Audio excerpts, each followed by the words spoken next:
അല്ലാഹുവിന്റെ റസൂൽ സ്വഹാബത്തിനോട് പറയുകയാണ്, സ്വഹാബ റിളല്ലാഹി ഫീ റിളൽ വാലിദൈൻ, മാതാപിതാക്കളുടെ പൊരുത്തം ഏതൊരു മനുഷ്യൻ നേടിയെടുത്തിട്ടുണ്ടോ അവർക്കാണ് അല്ലാഹുവിന്റെ പൊരുത്തമുള്ളത് എന്ന് ഹബീബ് മുഹമ്മദ് മുസ്തഫ. വസുഖത്തല്ലാഹി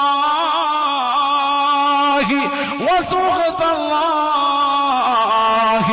ഈ സുഖത്തിൽ വാലിദൈൻ, വാപ്പായുടെയും ഉമ്മായുടെയും കോപം ഏതൊരു സഹോദരൻ നേടിയെടുത്തിട്ടുണ്ടോ ഈ ദുനിയാവിലും രക്ഷപ്പെടില്ല, ആഖിറത്തിലും രക്ഷപ്പെടില്ല. പടച്ച റബ്ബിന്റെ കോപം അവനിൽ ഉണ്ടാകുമേ എന്ന് ഹബീബ് മുഹമ്മദ് മുസ്തഫ.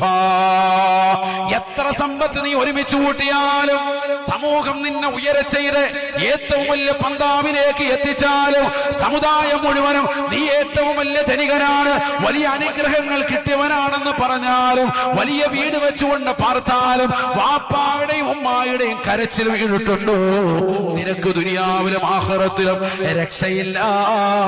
അള്ളാന്റെ പൊരുത്തം അവരിലാണ്, അള്ളാഹുവിന്റെ കോപം അവരെ കോപിടലാണ് എന്ന് ഹബീബ് മുഹമ്മദ് മുസ്തഫ. അള്ളാഹു നമ്മളെ കാക്കുമാറാവട്ടെ.